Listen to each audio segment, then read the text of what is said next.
সালাম আলাইকুম। বিএনপি খুব সহজ সরল, একদিকে যেমন সহজ সরল, আরেকদিকে হচ্ছে গরল। গরলটা হচ্ছে কোন দিকে দেখেন, এই যে এই কাজকর্মগুলো করবে। শিশিরমণি বলতেছিল যে আমি জীবনে কল্পনাও করি নাই, বা আমি একটা ধাক্কা খাইছি যে মানে বিএনপি আমাদের সাথে এরকম করবে বা জুলাই সনদ নিয়ে এরকম করবে।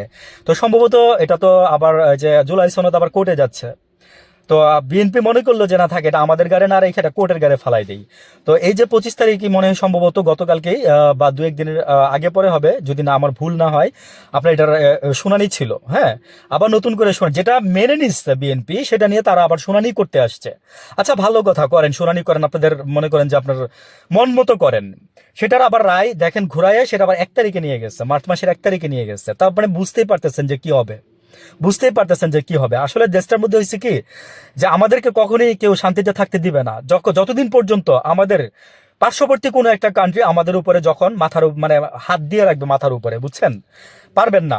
বিএনপি বলেন আর আওয়ামী লীগ বলেন, ওদের ফার্স্ট চয়েস তো হচ্ছে আওয়ামী লীগ। আমি একটা কথা বলি এখানে, কেন আজকে এই এই ভিডিওতে আমি বলে যাচ্ছি কথাটা, আপনাদের সাথে মিশবে, আপনাদের সাথে খাবে, আপনাদের সাথে চলবে, ঠিক আছে? তারপরে ওই যে আপনাদের পাতের মধ্যেই বিষ মিশাই দিয়ে আপনাকে মেরে ওই ওই ওই পথটা সে নিয়ে নিবে। তার নাম হচ্ছে ওই দলটা। হ্যাঁ, যেভাবে আপনার বাবাকে মারা হয়েছিল 15 দিন পরে, জাস্ট জিয়াউর রহমান বলছিল যে কেন সবাই রাজনীতি করবে এই দেশের মধ্যে। তারেক রহমান সাহেবের গ্যাথারটা আমি বলতেছি কথাগুলো, যে সবাই রাজনীতি করবে। তখন হাসিনা বলছিল যে আমি দেশে আসতে ভয় পাচ্ছি, ভয় পাচ্ছি, আমাকে মেরে ফেলতে পারে। জিয়াউর রহমান বলছিল আমি নিজে গিয়ে আপনার এয়ারপোর্ট থেকে আনবো। জিয়াউর রহমান নিজে গিয়ে এয়ারপোর্ট থেকে ওনাকে নিয়ে আসছে। হাই রে বেচারা। মানে খুব কষ্ট লাগে, দুঃখ লাগে যে আমাদের দেশে যাদের মধ্যে দেশপ্রেম ছিল, তারেক রহমান সাহেব, আজকে যদি আপনার মা কেউ ফলো করেন, হ্যাঁ, আপনার বাবার কথা নয় বাদই দিলাম, উনি অনেক আগে 81-এ মারা গেছে। তো আপনার, আমার ভুল হতে পারে, সরি, 81-ই।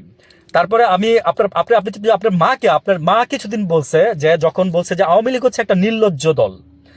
আওয়ামী লীগ ভাই আপনার উপরে খেপেন না, কারণ হচ্ছে কি যে বিএনপি যারা করে তাদের উপরে খেপেন। আওয়ামী লীগ হচ্ছে একটা নির্লজ্জ দল, হ্যাঁ।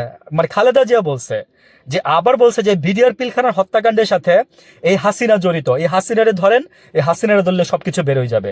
আমি যদি কথাগুলো মিথ্যা বলে থাকি বা যদি ফ্লাটারি করে থাকি, এখানে আপনি আমাকে এসে কমেন্টসে জানাই যায়েন।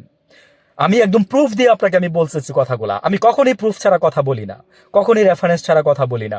এতটুকু ব্যাপারে অন্তত এনশিওর থাকবেন। তো আমি এটাই বলতে চাচ্ছি যে খালেদা জিয়া স্বয়ং বলে গেছিল, আজকে তারেক রহমান যেই আপনার দ্বিধাদ্বন্দ্বহীন সিদ্ধান্তগুলো নিচ্ছে, এবং দেখেন প্রশাসনের রদবদল করে দিচ্ছে, সেনাবাহিনীতে পর্যন্ত রদবদল করে দিচ্ছে। আজকে খালেদা জিয়া থাকলে হয়তো বা এই জিনিসগুলো হতো না, আমার বিশ্বাস, এটা আমার বিশ্বাস। ভালো থাকবেন, আসসালামু আলাইকুম।